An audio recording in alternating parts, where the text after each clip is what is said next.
अब मैं नदीम मलिक साहब आपकी तरफ आऊं।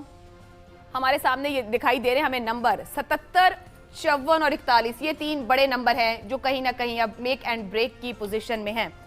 इस पे पहले कमेंट करते हुए कि साथ साथ एतराज़ात, इल्ज़ामात और खदशात, कौन आगे बढ़ता दिखता है? अच्छा, एक वो इस्लामिक नुक्से कहते हैं कि कोई शख्स दुनिया से उस वक्त तक नहीं जाएगा जब तक अपने वो रिज़्क़ का आखिरी निवाला नहीं ले लेता। तो अब इंसान की मर्ज़ी है कि उसको हलाल करके ले या हराम करके ले, मिलना रिज़्क़ उतना ही है। तो नून लीग अगर ऑनरेबल वे में इलेक्शन कॉन्टेस्ट करती बूट पॉलिश वाले रास्ते के बगैर, तो उतनी सीटें ये वैसे भी ले जाते जो इन्होंने ये रास्ता अपना के लिया।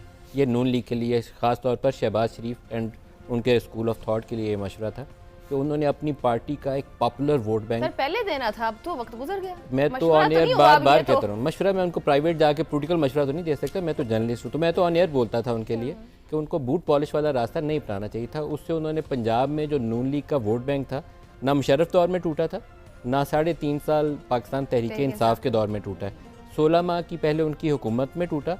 और हुकूमत उन्होंने इस प्रेशर में ली थी कि उनके ऊपर 26 अरब रुपए के केस थे जो वेल डॉक्यूमेंटेड थे, जिसमें उनके बच्चों ने पैसा घुमा के दुबई से टीटी करके लाए हुए थे। तो ये उनके लिए एक पॉलिटिकल कॉस्ट है जो उनकी पार्टी पे कर रही है और बड़े भाई साहब उनके जो हैं वो पे करते रहेंगे, क्योंकि उनका वोट बैंक पहली दफ़ा पंजाब में कंप्रोमाइज़ हुआ है। सोल रीज़न आप शहबाज शरीफ कह रहे हैं इस पॉलिटिकल कॉस्ट के पीछे? Shehbaz Sharif and his school of thought, क्योंकि उन 5, 7, 10 उनके साथी भी थे, लीडर ही हुए ना अपने स्कूल ऑफ थॉट के। तो हाँ बिल्कुल, वो अपने लीडर हैं। उनका रास्ता ये है कि एक दफ़ा वो इजाज़ुल हक कहते थे कि रात के वक्त ये किसी शख्स की गाड़ी की डिग्गी में छुप के गए थे वहाँ पे मिलने के लिए, वो जिसको शेख रशीद गेट नंबर 4 कहते हैं ना, पता नहीं है कहाँ पर। तो ये शहबाज शरीफ का रास्ता हमेशा से वही रहा। जब नवाज शरीफ प्राइम मिनिस्टर चलेंगे दिखाऊंगा आपको कहाँ पे, आपके साथ देखूंगा, इकट्ठे चलेंगे। शहबाज जाते हुए उसी रास्ते से जाइए। शहबाज शरीफ हम चले तो जाएंगे, वापस नहीं। शहबाज शरीफ और चौधरी निसार जब नवाज शरीफ की हुकूमत भी होती थी तो वहाँ पैगाम रसानी का काम यही करते थे। तो अभी भी ये जब नवाज शरीफ बाहर थे या जेल में बंद थे तो उस वक्त भी ये जो पैगाम रसानी और जो बैक चैनल कांटेक्ट था वो शहबाज शरीफ ही करते रहे। इस तमाम अरसे में भी इनका रब्ता टूटा नहीं था उस गेट नंबर 4 से, बल्कि हद ये थी। आपको एक मज़े का वाक़या सुनाऊं फिर पार्टी पोजीशन पे आते हैं। इनका स्टाइल ऑफ पॉलिटिक्स क्या है? 13 जुलाई को आई थिंक नवाज शरीफ और मरियम वापस लैंड किए थे लाहौर में, जिस दिन उनको एयरपोर्ट से गिरफ़्तार किया गया था।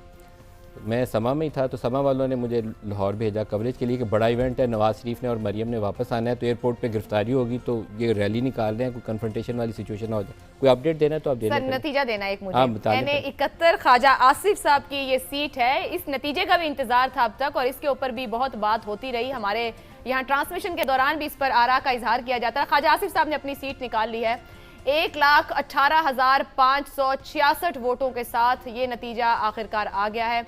रिहाना डार साहिबा थी इनके मद्दे मुकाबिल, उनके वोट अभी मुझे यहाँ दिखाई नहीं दे रहे, अगर नजर आए तो हम 1 लाख के करीब है उनके। वो उस्मान प्रोटेस्ट कर रहे हैं, जानिब से काफी एतराज़ात रोज से सामने आते हैं, लेकिन ख्वाजा आसिफ को फिलहाल ये सीट मिल गई है। अब आ जाए, ये जो अभी काफी सीट्स वैसे रहती हैं वो कुछ भी तब्दील कर सकती हैं। मैं लाहौर इस्लामाबाद से लाहौर आया क्योंकि समा का ख्याल था कि बहुत बड़ा इवेंट होने जा रहा है। नवाज शरीफ और मरियम को सज़ा हो चुकी थी और सज़ा के बावजूद वो वापस आए थे और कलसूम हॉस्पिटल में थी। इस सिचुएशन में वापस आए थे इलेक्शन से पहले। 13 जुलाई थी, हम लोग इनकी रैली में पहुंचे धक्के खा खा के। मैं जलसे जुलूसों में नहीं जाता, वहाँ पे थोड़ा सा अवॉइड करता हूँ कि परहेज़ ही करूँ। बहरहाल इन्होंने धक्के धुक्के मार के इजाज़ और ये वकास से इन्होंने मुझे पहुँचा दिया वहाँ पे। उसके बाद हम इंटरव्यू करके एयरपोर्ट पे जाके इंतजार में बैठे हैं, DSNG लगा के कि अभी शहबाज शरीफ आए, अभी शहबाज शरीफ आए। और फिर आप शहबाज शरीफ का इंतजार ही होता रहा। शहबाज शरीफ वापस मॉडल टाउन चले गए, भाई भी इंतजार करते रहे और मीडिया भी पूरा इंतजार ही करता रहा। डील ये थी कि आप बस ये थोड़ा सा जमे गफीर इकट्ठा करें, उसके बाद मॉडल टाउन जाके आराम करें, आपको सूबाई हुकूमत दे। मगर उसके बाद एक थ्योरी भी उसके ऊपर आई कि उन्होंने अपना पॉलिटिकल कैपिटल उस वक्त बचाया। अगर वहां उस झगड़े में पड़ते तो शायद इलेक्शन के दिन तक शेरवानी से लाके पंजाब हुकूमत की आस थी कि मुझे पंजाब हुकूमत मिल जाएगी, तो उस इंतजार में ये डील करके गए थे। डील के नतीजे में 2 साल भाई ने जेल की हवा खाई, फिर दोबारा एक रास्ता निकाला गया और उनको वो हेल्थ के इश्यूज से क्या डील किया फिर मलिक अब भाई ने छोटे भाई का दोबारा कहना मान के अपनी सियासत को नुकसान पहुंचाया। ये रास्ता उसको नहीं अपनाना चाहिए था, उसका रास्ता ऑनरेबल रहना चाहिए था, वही वाला पॉपुलर रास्ता। एक रास्ता था IGI के ज़माने का, उसके बाद नवाज शरीफ जो था वो पॉलिटिक्स में कहना चाहिए कि अपनी पोजीशन बनाई थी। जब उसने कहा कि डिक्टेशन नहीं लूँगा, इस्तीफ़ा नहीं दूंगा, बाद में इस्तीफ़ा दे दिया, लेकिन नवाज शरीफ का पॉलिटिकल राइज उस वक्त शुरू हुआ था। अब उसको 30 साल बाद दोबारा उसी रास्ते पे जाने की क्या ज़रूरत थी जो शहबाज शरीफ वाला रास्ता था। मैं समझता हूँ कि नवाज शरीफ ने 2 ब्लंडर्स किए हैं। एक, जब शहबाज शरीफ को उसने वज़ारत उज़्मा लेने दी 10 अप्रैल 2022 को, और दूसरा ब्लंडर ये था कि अब डील के ज़रिए आने की कोशिश की पॉपुलर वेव से भी आता तो 80, 85, 90 सीटें उसको मिल जाती। ठीक हो गया। उनको 120-25 सीटें, 30 सीटें नहीं मिलनी थी। ठीक है। 130 पे अगर एमएनएस खड़े किए थे तो उसमें से 135 सीटें तो नहीं मिल सकती थी ना। तो जो और जब रियलिटी थी कैंपेन ये उनको भी 20 पता था। दिन की आप थे भी नहीं, तो फिर 15 दिन तो कैंपेन की है, तो मेरिकल कैसे हो सकता था?